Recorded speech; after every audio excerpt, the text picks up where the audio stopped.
Hello everyone, my name is Seema and welcome to this video.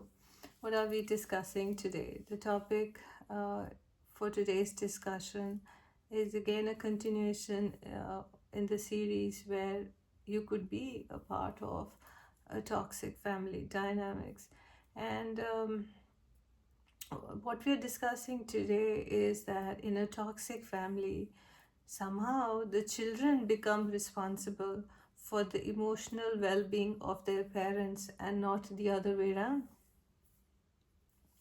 So, what I mean by that is if the parents need, if there is no if, they always need something from the children.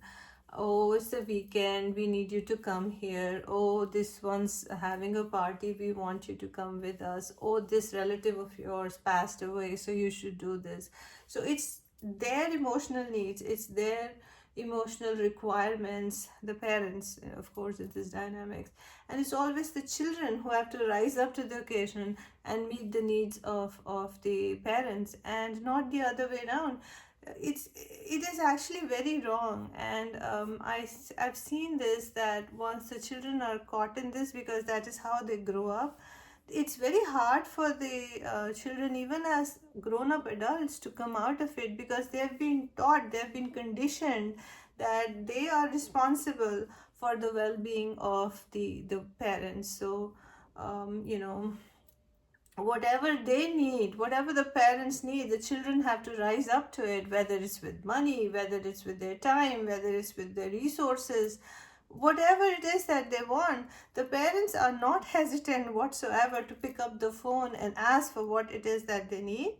And the dynamics is that the children will always obey, always fulfill their desires, and never raise their voice and never say something is wrong, even if they cannot do it, even if they don't have the resources, money, interest, inclination, um, time.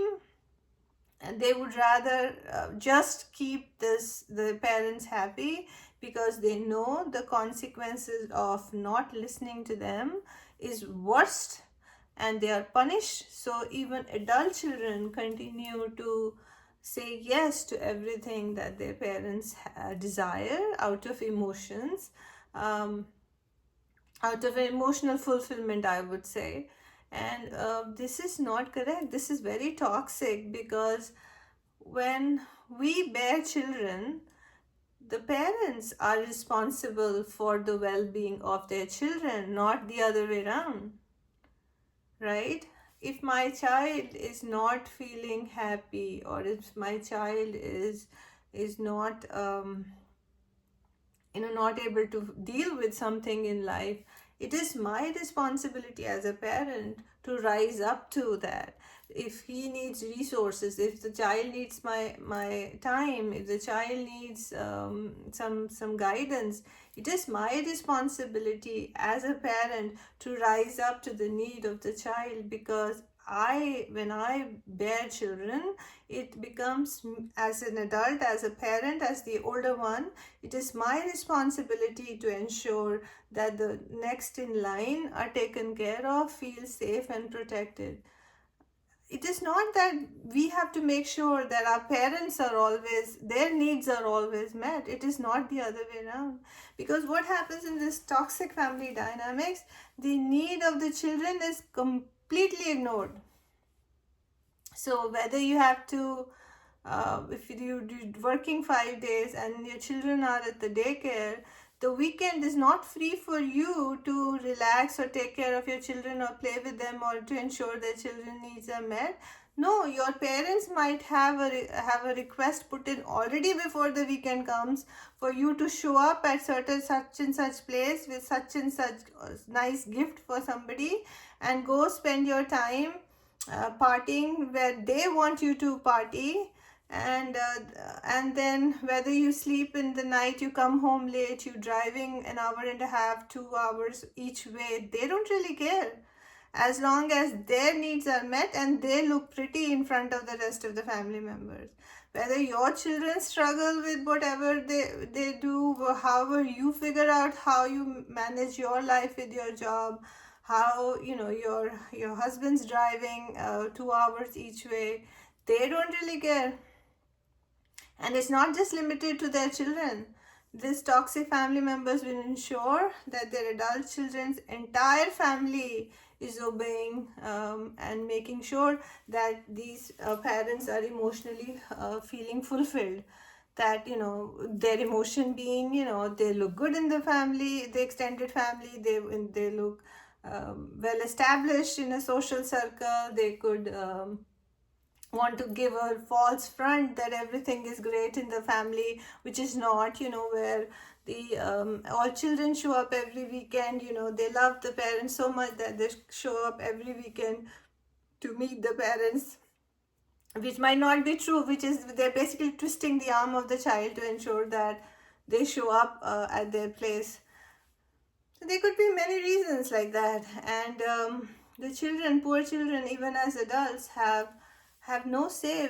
They cannot even tell them that, this doesn't suit me, this is not good. What you're asking for is too much. What I cannot give you. There is no word as no in the dictionary of a child who has been manipulated throughout their growing years, where they were conditioned to fulfill the emotional need of the parents. So if, let's say, the child has a very important meeting at the job, but suddenly the parent now calls in saying they don't feel well, the adult child will just drop everything, will put their career at risk and go running and helping this toxic parent who might just have just a thing, just a symptom which can be, fixed with a painkiller, but they make a big deal about it and ruin um, the day or the life of their own children. And such a dynamics where it's so toxic, the adult children cannot have a proper marriage, proper relationship with their own children, because they are always trying to fulfill the need of their parents, who are just never satisfied with whatever they get. The more you give, the more they want. That is how it is. And so in the process, whether the wife gets sacrificed, whether the children get sacrificed, the adult child doesn't know. The adult child cannot put two and two together.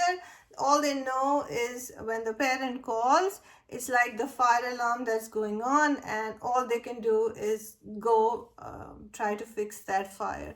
Other than that, they get tuned out to everything else around them. So this is not good.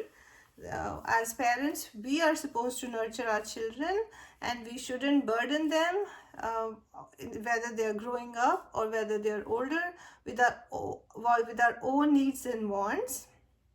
In my own case, my mother would never even tell us that she was suffering, because she did not want to disrupt our lives. And when I live far away from her, so many continents away, and she would say everything is fine even if she was dying. And I reached out to her at her towards the end, when it was time for her to transition, but she never told me that her time had come and that she wanted to visit me. So it was never that her desire was put up front, compromising the needs of the children. But that is what, as adults we are supposed to do. That there is so many things she dealt with at her older age, where if she had involved the children, things would have been easier for her. But no, she took it upon herself. She handled it herself and paid the consequences of it, because she did not want to disrupt the day-to-day life of her children. And that is how responsible parents should try to be, rather than try to hurt the day-to-day living of their own children, whether they are young or they're old. So hope this was helpful. Thanks for watching.